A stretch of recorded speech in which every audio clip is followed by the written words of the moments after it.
Question 2. Was the counterculture anti-American? In this reading, we'll be learning about the counterculture of the 1960s, when the teenage baby boomers rejected the conformity of their childhood and sought a new way of living. We'll consider some of the leaders and events of the counterculture, such as Timothy Leary, the Merry Pranksters, the great musicians of the era, or the Summer of Love, Woodstock, and Altamont. We'll explore the origins and the legacy of the counterculture. Our big idea. The counterculture of the 1960s was a youth movement that focused on finding oneself and breaking social rules, especially related to love, music, fashion, and drugs. It was centered in San Francisco, influenced by the anti-war movement, and fueled by new music. Let's get started with our introduction. The greatest generation had grown up as children and teenagers in the hardscrabble years of the Great Depression. As young adults, they had fought and defeated Hitler and Imperial Japan. Then, after returning to normal life from the war, they set out to build a prosperous and stable life for their children. These children, the baby boomers, entered their teenage years in the early 1960s, and in sheer numbers, they represented a larger force than any prior generation in the history of the country. But to their parents' dismay, they could not have been more different. Some of these baby boomer teenagers led a social rebellion that helped to define the decade. Never more than a small minority, the counterculture proved to be hugely influential, as it offered an alternative to the bland homogeneity of American middle-class life, patriarchal family structures, self-discipline, unquestioning patriotism, and the acquisition of property that had characterized their childhood in the 1950s. These hippies rejected the conventions of traditional society. Men sported beards and grew their hair long. Both men and women wore clothing from non-Western cultures, defied their parents, rejected social etiquette and manners, and turned to music as an expression of their sense of self. Casual sex between unmarried men and women was acceptable. Drug use, especially of marijuana and psychedelic drugs like LSD and peyote, was common. They protested America's war in Vietnam and preached a doctrine of personal freedom. For their parents, the generation who had fought in World War II, the counterculture was terrifying. These teenagers they had so carefully raised had turned their back on everything they held dear. The counterculture, as many saw it, was anti-American. They didn't want money, they didn't want to follow the rules, they were throwing away and turning their backs on America itself. What do you think? Was the counterculture anti-American? Continuing the beatnik legacy.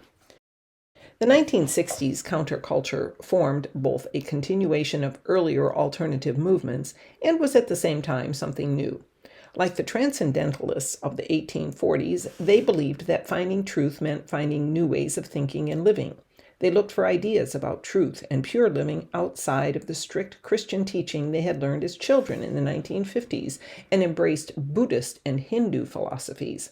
One lasting legacy of their spiritual quest has been the lasting popularity of Eastern traditions like meditation and yoga in America. Most immediately, the counterculture was an outgrowth of the beatniks of the 1950s. Like the beatniks, they believed that mainstream society had been corrupted and they sought to separate themselves. Also, like the beatniks, they embraced drugs. The great beat writer Allen Ginsberg became a mentor to his younger followers. However, in fundamental ways, the 1960s were not a pure continuation of the 1950s.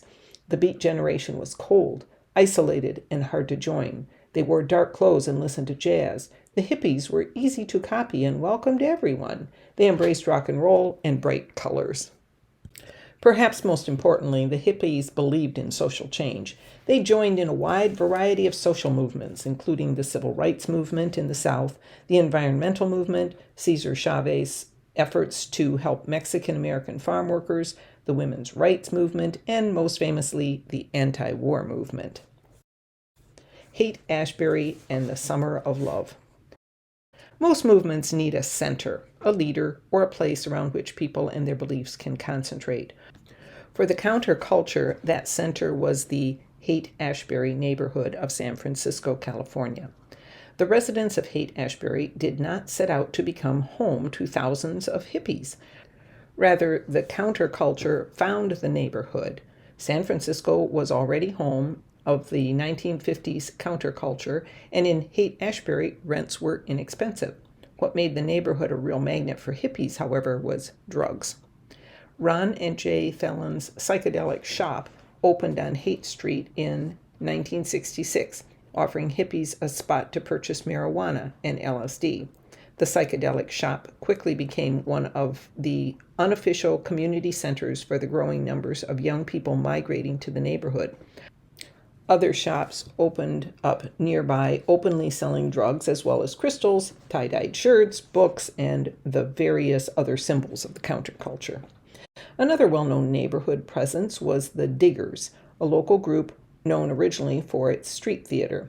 The Diggers believed in a free society and the good in human nature. They hated the idea of capitalism and believed money brought out the worst in people.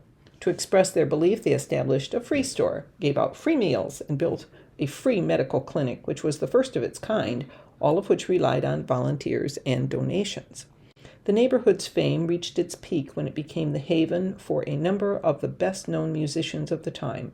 The members of Jefferson Airplane, the Grateful Dead, and Janis Joplin all lived there. They not only immortalized the hippie scene in song, but also knew many within the community. Newspapers, television, and magazines accelerated the concentration of the counterculture in the neighborhood. Time magazine featured a cover story entitled "The Hippies, the Philosophy of a Subculture." The article described the guidelines of the hippie code.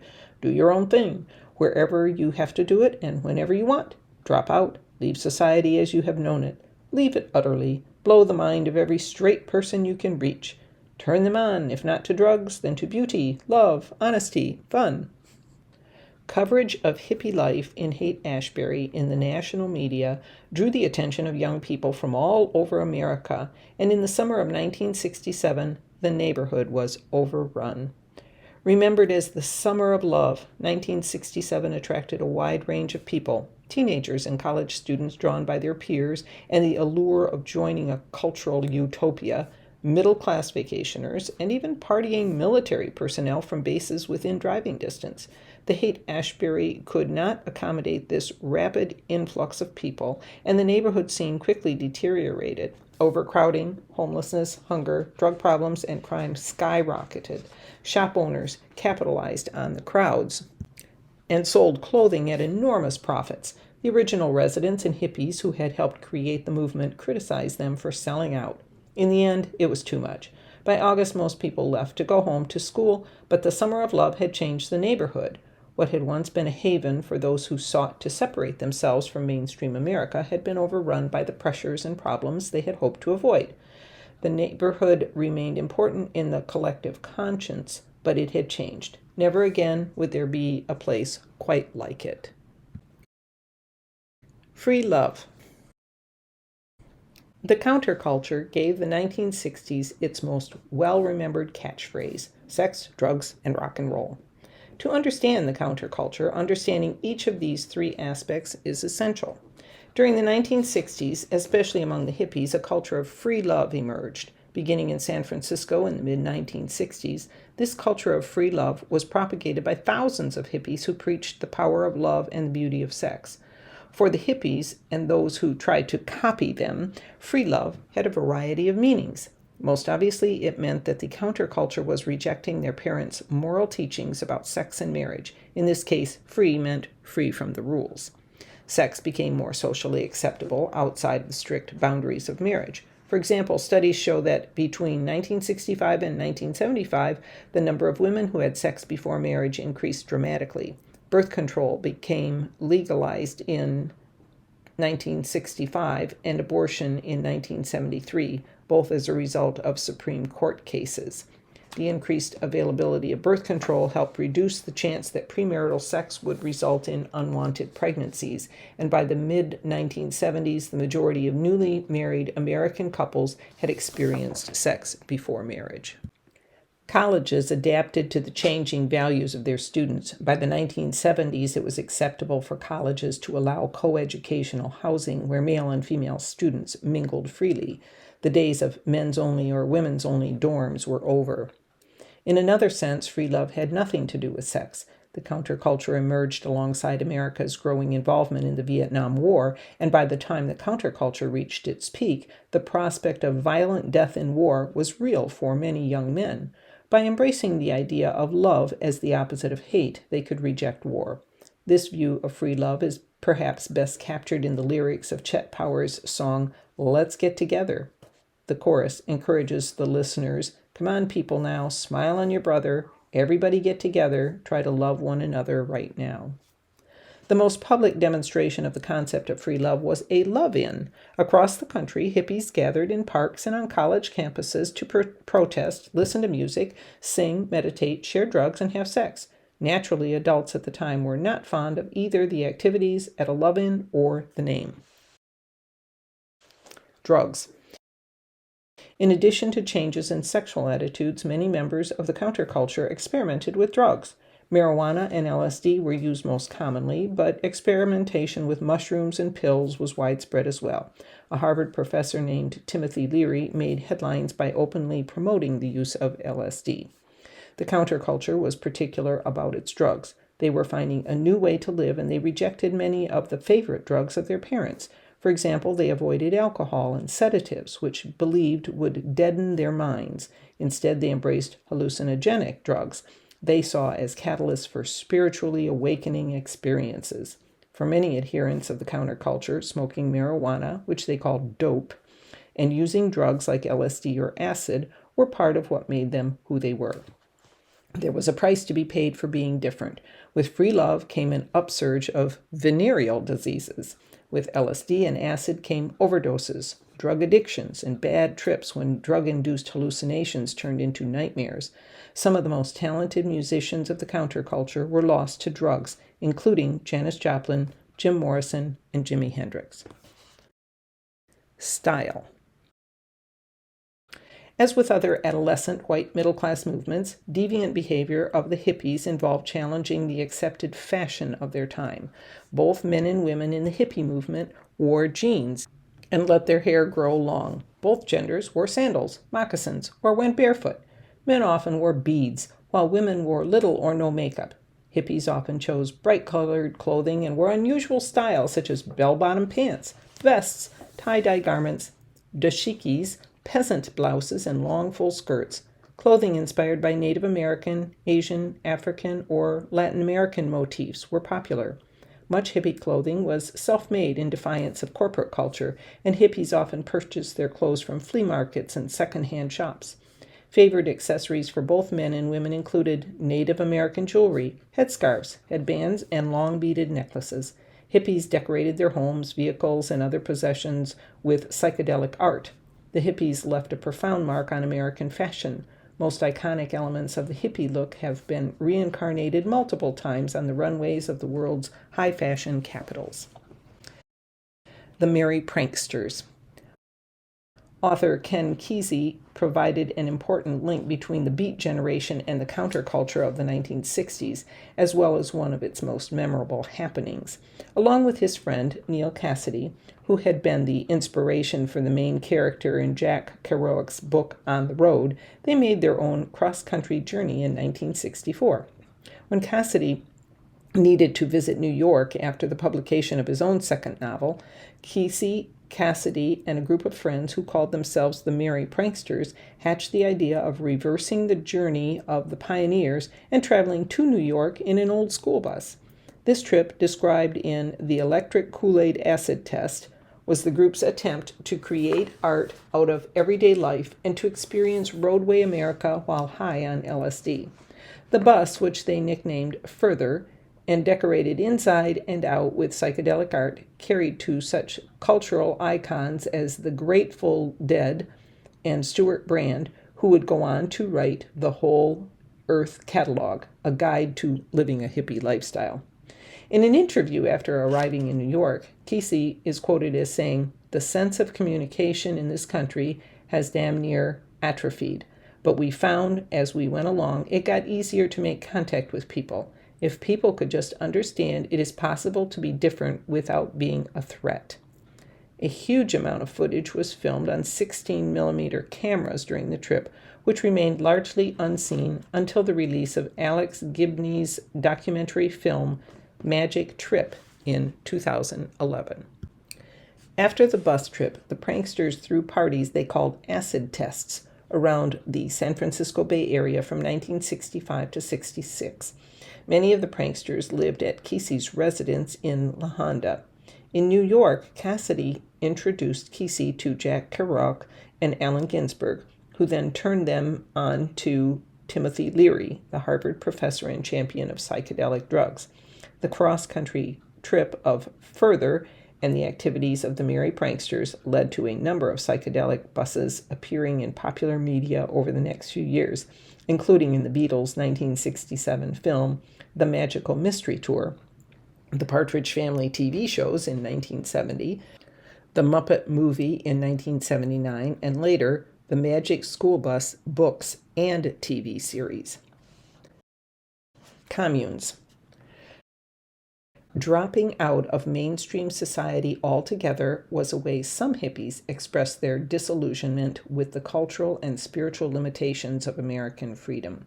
They joined communes, usually in rural areas, to share a desire to live closer to nature, respect the earth, and escape from modern life with its obsession with material goods. Many communes grew their own organic food. Others abolished the concept of private property, and all members shared willingly with one another. Some sought to abolish traditional ideas regarding love and marriage, and free love was practiced openly. One of the most famous communes was The Farm, established in Tennessee in 1971. Residents of The Farm adopted a blend of Christian and Asian beliefs. They shared housing, owned no private property except tools and clothing, advocated nonviolence, and tried to live as one with nature, becoming vegetarians and avoiding the use of animal products. Like the urban hippies, they smoked marijuana in an effort to reach a higher state of consciousness and to achieve a feeling of oneness and harmony. Most communes, however, faced fates similar to their 19th century forebears. A charismatic leader would leave, or the funds would become exhausted, and the commune would gradually dissolve. In other cases, disagreements, rivalries, and jealousies destroyed the communes. After all, hippies were human too. Music. The common bond among many youths of the time was music. Centered in San Francisco, a new wave of psychedelic rock became the music of choice. Bands like The Grateful Dead, Jefferson Airplane, and The Doors created new sounds with electrically enhanced guitars, subversive lyrics, and association with drugs. When the Beatles went psychedelic with their landmark album Sgt. Pepper's Lonely Hearts Club Band, the music of the counterculture became mainstream. Folk rock also became popular. In a rejection of commercialism, some artists of the counterculture turned back to America's musical roots. They popularized old songs and old instruments. Acoustic guitars, harmonicas, and simple vocals became hip again. The best-known solo artist of the decade, Bob Dylan, is remembered as the voice of the generation. His song, The Times They Are A-Changin', is an encapsulation of the spirit of the times. Other folk acts such as Janis Joplin, the Mamas and the Papas, Simon and Garfunkel, Sonny and Cher, and Peter, Paul and Mary continued the folk rock tradition. Music, especially rock and folk music, provided the opportunity to form seemingly impromptu communities to celebrate youth, rebellion, and individuality. In mid-August 1969, one such concert near the town of Woodstock, New York, became the cultural touchstone of a generation. No other event better symbolized the cultural independence and freedom of Americans coming of age in the counterculture. Woodstock. The Woodstock Music and Art Fair, or simply Woodstock, was a music festival in August 1969 on a dairy farm in the Catskill Mountains of southern New York State. It is widely regarded as a pivotal moment in popular music history, as well as the definitive nexus for the larger countercultural generation. The festival itself was plagued with challenges. The influx of attendees to the rural concert site created massive traffic jams. The makeshift facilities were not equipped to provide sanitation or first aid for the number of people attending. Hundreds of thousands found themselves in a struggle against bad weather, food shortages, and poor sanitation. The weekend was rainy, and the concert site was a sea of mud before the event was over. Guitarist Jimi Hendrix was the last act to perform at the festival. Because of rain delays on Sunday, when Hendrix finally took the stage, it was 8:30 Monday morning. The audience, which had peaked at an estimated 400,000 during the festival, had been reduced to about 30,000 by that point. Many of them merely waited to catch a glimpse of Hendrix before leaving during his performance. Hendrix performed a 2-hour set, which included a psychedelic rendition of the Star-Spangled Banner that was captured forever on film. The performance was a unique time capsule for the entire generation.